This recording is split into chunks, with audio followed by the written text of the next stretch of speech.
Okay everyone, welcome back. So this morning we've got the chaser over there next to a field bit, and we're going to go and unload that because we've got Hannaford rocking up very shortly because we're going to do our seed canola. And then once we've got everything serviced and everyone's underway, I'm going to set this up. Starlink Mini is going on the roof. I've had the mount, it's had some mag mount goes on the top for a little bit, the Mini for about a week. And I've been waiting because I've needed this cord here to rock up, which is the cord that goes into that. So I can run it off a cigarette lighter. And that will be replacing my signal booster. So it's going to be so nice to have reliable internet and be able to make phone calls wherever I am. Especially because the 3G's been turned off now. Signal's been a bit dodgy lately. Anyway, let's unload this chaser.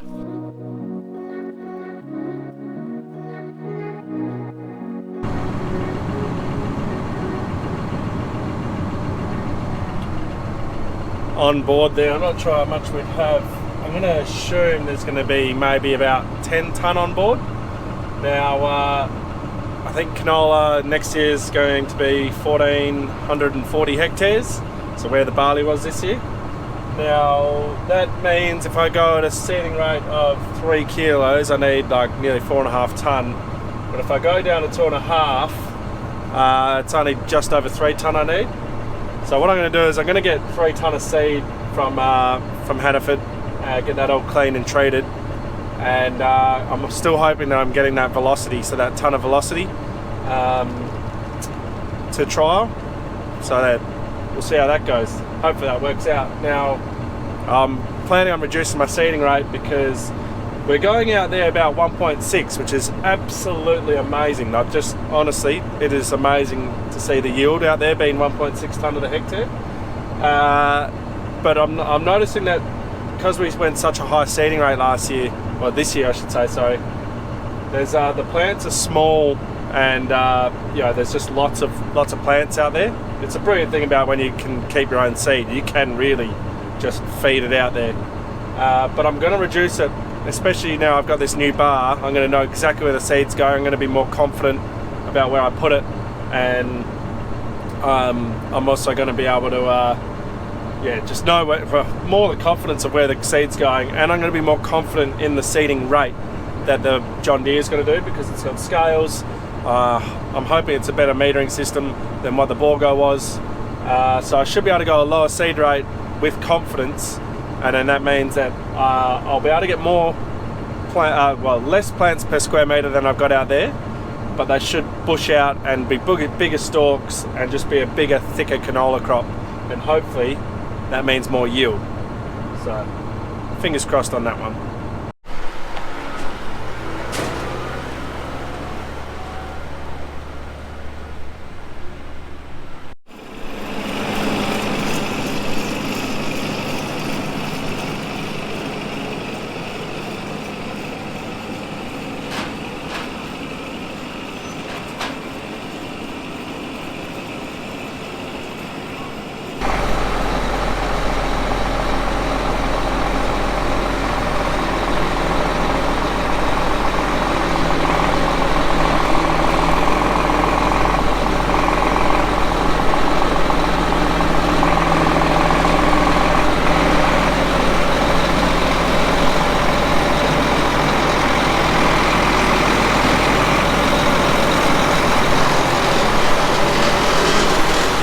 So it gets pretty intense during the seed grading process, so I'm not going to be able to hold the camera and show you much. But we're putting Cosmos on our seed, so 4 tonne a litre of Cosmos. That's just an insecticide. We're doing that for the slaters and the little mites, the Blaustium and the red-legged that we had to spray for this year. Hopefully we won't have to do that next year. We've got rid of the fungicide off there because we're going to go fungicide on foliar now, like we did this year for blackleg, because we found that was better than having it on the seed. So yeah, basically just comes in through here, and then it goes onto the other side there where you can see those shaking. That shakes it out, and then you end up with your seconds. I'll go around. You end up with your seconds that'll go into the chaser, which will then deliver. The advantage of being able to do this during harvest. And then once the clean stuff comes through here, it goes through his granny inductor, gets traded, and out the back here.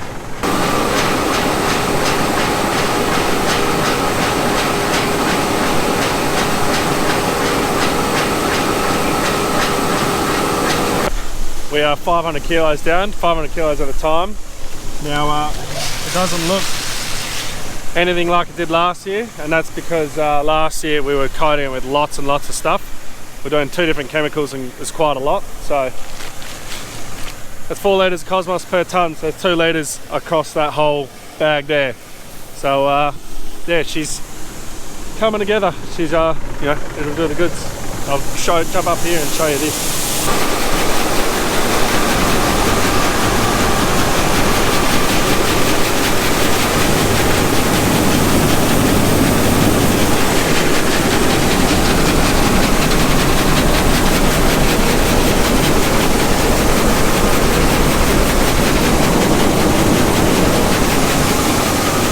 When it's coming out this bottom chute out there, that's our seconds, and you can see it's fairly shoveling it out there. It's because we can grade it quite heavy because we're going for the big seeds. So anything that's good stays in the system, goes over to the rollers there, the blowers, goes in, and then goes to our the chemical inductor, and then gets treated.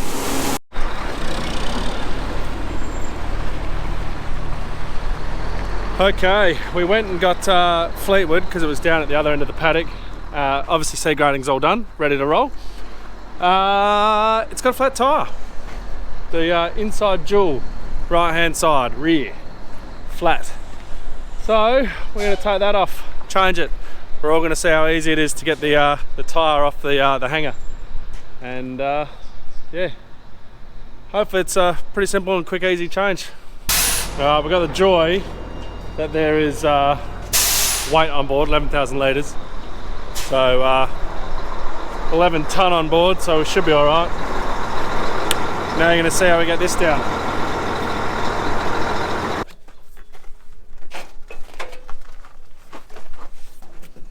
Oh, that came down quicker than expected.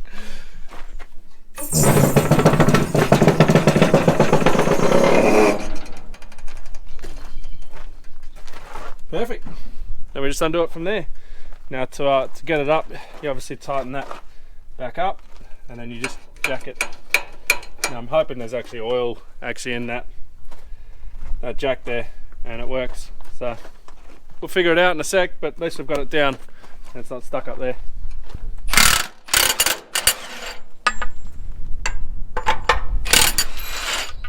God bless G.I. Joe for keeping that lubricated.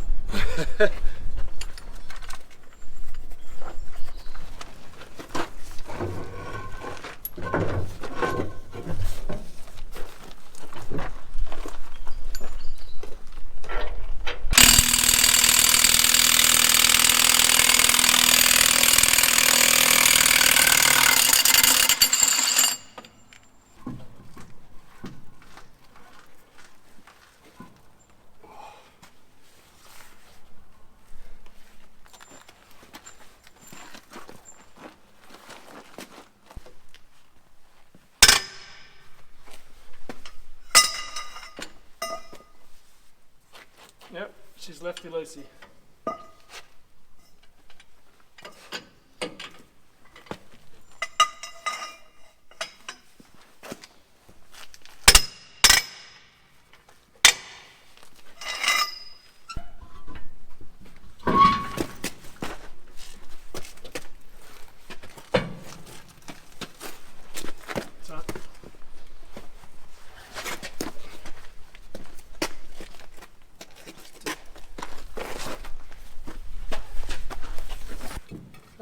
Quite a height difference.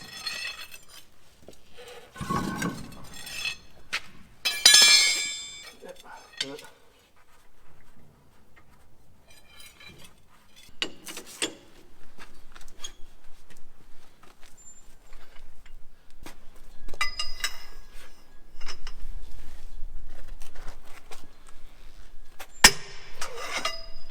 We're getting a Gotta get the tick tick. Gotta get the torque setting right.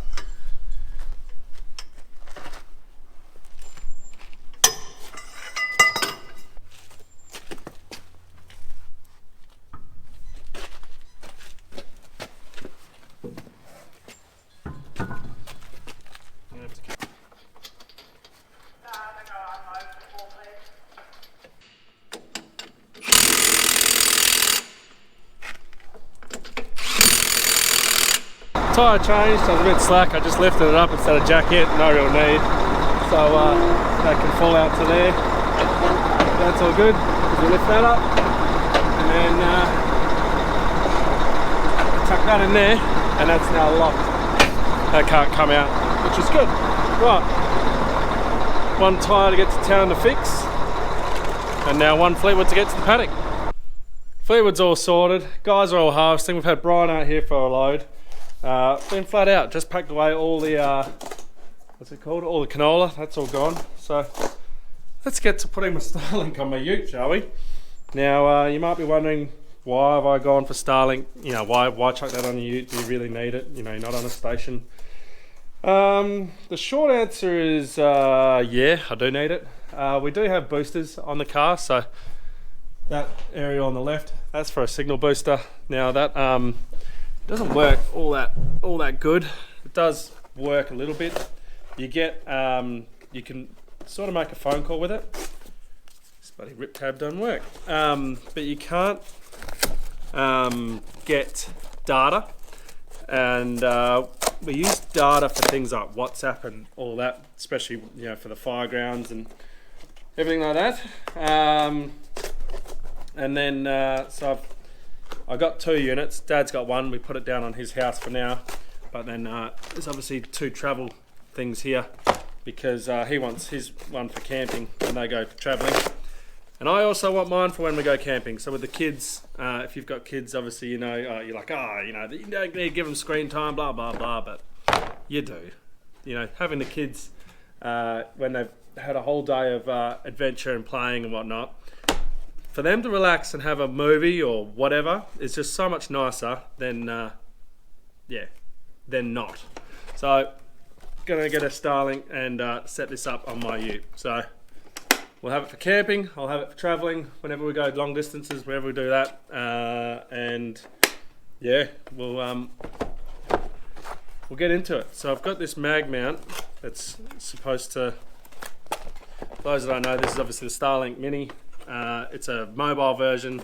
That's it. It just sits on a thing on the ground like that. You've got a little pole here for your caravan if you've got a caravan one, or because I'm having mine in motion, I've got this mount here that I need to figure out how to put in here, and that just goes in there like that. I've got 4 magnets there, so I'm going to bolt that up, chuck that on the roof. So the Starlink, it works well once I've got it all configured and set up. Yeah, we'll see how it goes for Wi-Fi calling, things like that on there. I hope that works well. But if what you got, you know, what's it called, like WhatsApp calling, things like that, which would be good. If I'm ever in a spot with no signal, I can use that, which would be very nice. So it's obviously $80 a month is the plan I've gone for, and then that is only for 50 gig. So I don't foresee using over 50 gig. Maybe when we're camping and going for like a couple of weeks at a time, you will.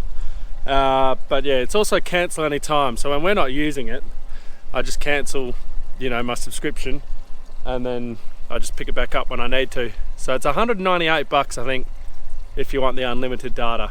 But yeah, if you go over your 80 gig, you can then just buy more data, if that makes sense. You know, buy another gig, another couple gig, another 10 gig, something like that.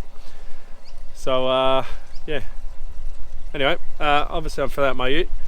Then we're going to go up to Fleetwood. We've got a little thing we're going to do at Fleetwood. So the guys are busy out there harvesting the canola. Now this paddock is going 1.7 tonne to the hectare, which is just, honestly, just amazing. It's just blowing us away what it's yielding. I hope next year with a lighter seed rate, more precision planting with where we've got the seed, because we've got the John Deere seeder and the liquid cart, hopefully we can push it higher, which, you know, that's the dream. Now you can see I've got Fleetwood there, so I've taken off the number plate. The number plate was down here, so I moved it up to there, and then I need to take it actually off to do what I want to do. But I'll put you there. Movember sent me a whole heap of moustache stickers. Now I don't know where to put them because, you know, I can't exactly put them on machines, on windows, things like that. They're just going to get in the way. I gave one to to Kinger from Hannaford. He's going to put one on the front of his truck, so that'll be pretty funny. And I figured, well, it's a fire truck. Firefighters typically have moustaches, so we're going to chuck it right on there. Now you can see I've got mine growing. It's the 7th of November for me. I know it's delayed, guys. That's all I can do. It's just a lot easier for me with editing and getting things out and not being stressed.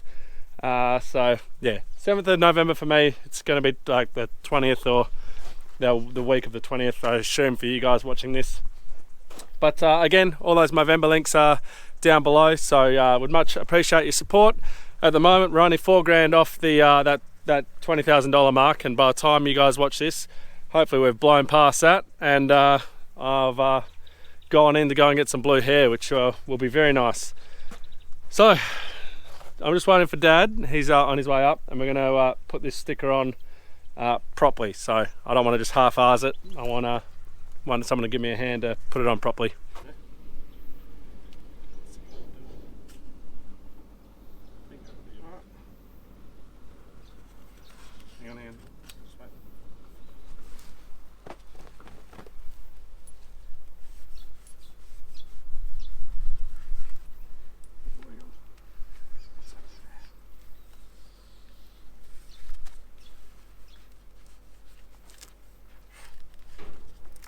I reckon peel this. No, stop. No.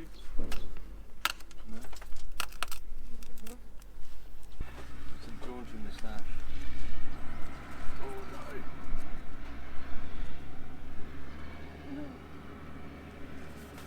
no. Poor Fleetwood. It's on an angle. There goes your dignity, mate. We got it a little bit crooked, but it suits it. Fleetwood is now complete. Got a moustache. I don't know how long that's going to last on there. You know, we haven't scrubbed the paint or anything off, or just given it a wipe. So we'll see how long it lasts. But he's got a moustache. He looks the part. I reckon it looks brilliant. I do have the number plate that will go on, so you'll see what I mean. It will cover that. So the number plate's got to go on there. So it covers it a little bit, but it still looks good. Still got a tash. So yeah, anyway, we're going to leave the video there, everyone. Thank you very much for watching. Don't forget to like, subscribe and share. Like I already mentioned, those Movember links are down below, and we'll catch you in the next one.